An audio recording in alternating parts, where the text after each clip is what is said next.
Last year, I created this, my raised bed vegetable garden from scratch. One beautiful, productive and abundant space to grow loads of lovely edibles.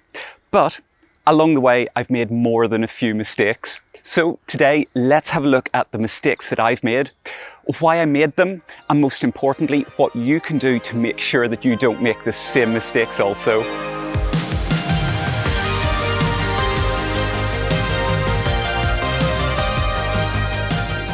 Hey everyone, how's it going? And welcome back. It has been a while since I've brought you an episode from here in the veg garden.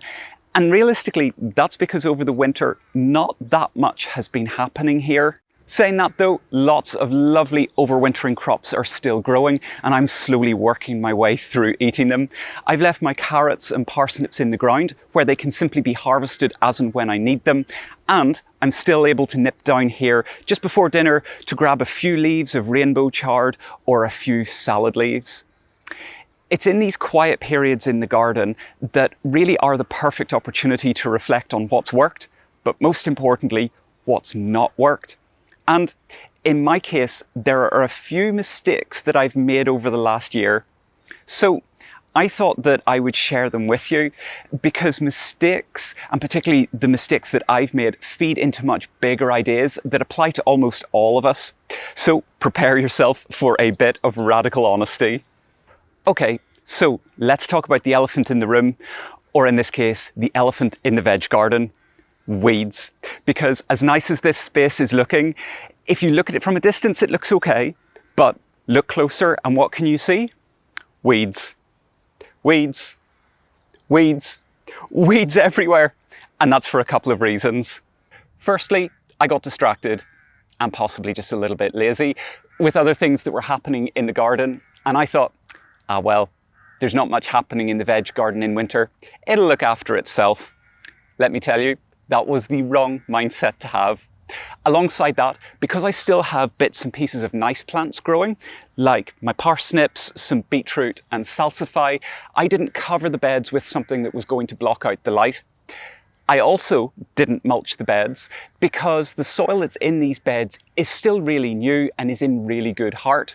Well, all of these things combined to leave me with a lot of weeds. So over the next few weeks, I'm going to have to really up my weeding game to clear out all of these beds for the year ahead. So do not be like me, do not be lazy, and don't assume that very little happens to bare soil, even in the winter. Where you can, cover any unused soil with a material that's going to block out the light. Mulch them nice and deeply with good quality compost or well-rotted manure, and stay on top of any weeds that pop up, and you'll have lovely, fresh, ready to plant soil for the spring and the year ahead. Unlike me, who's going to have to get stuck into some serious weeding.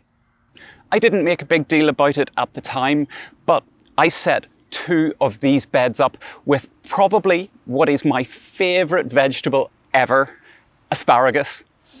A little bit like strawberries, because they're so seasonal, having fresh asparagus is just lovely.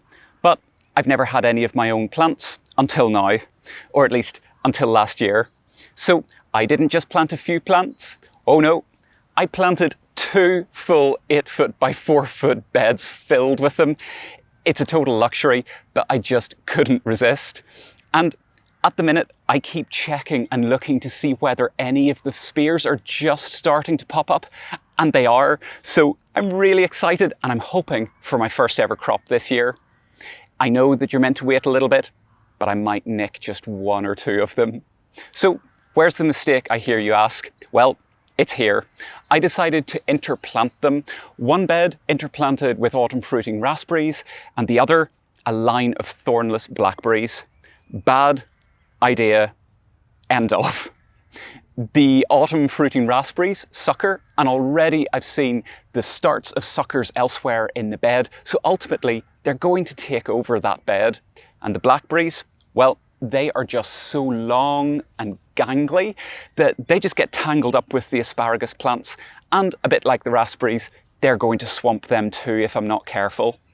So what am I going to do about it? Well, over the next while, the raspberries and the blackberries are going to get lifted and relocated to another part of the garden, letting my precious asparagus plants breathe. What I do have though is more asparagus plants. These are going to fill the gaps left by the raspberries and the blackberry plants and any other little gaps that I can find. And it gives me more asparagus plants, as though I needed more, right? So the main thing is, if you've already got your own raised beds planted with things, and not just asparagus, but anything, particularly any kind of perennial veg plant, really think long and hard about what other plants you're going to interplant amongst them, if anything at all. Especially when it comes to something like asparagus, it's a precious crop and they really deserve to be treated that way. So actually, it's kind of nice having something that needs a little bit of extra space, a little bit of extra care and special treatment, isn't it?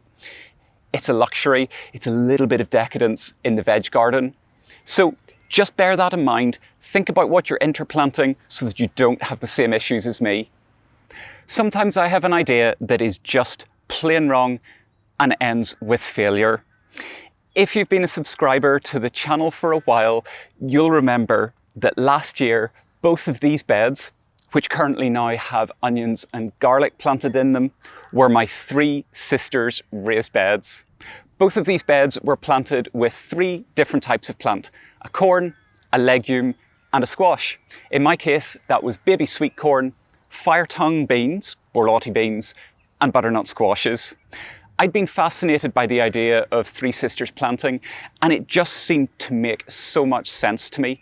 Complementary plants that played off each other's strengths to deliver serious productivity in a small area. I did my research beforehand, and I remember saying, oh yes, even though this is Ireland and we don't have the same kind of climate, the concept is still relevant and strong. Well, let me tell you, it ain't. Or at least it wasn't for me. What was meant to be two beds of pure growing success ended up as a tangled mess of low yields. Problem number one, and this is truly embarrassing, I treated my baby corn the same as regular corn, and I waited for the tassels to brown. For future reference, this is the wrong thing to do.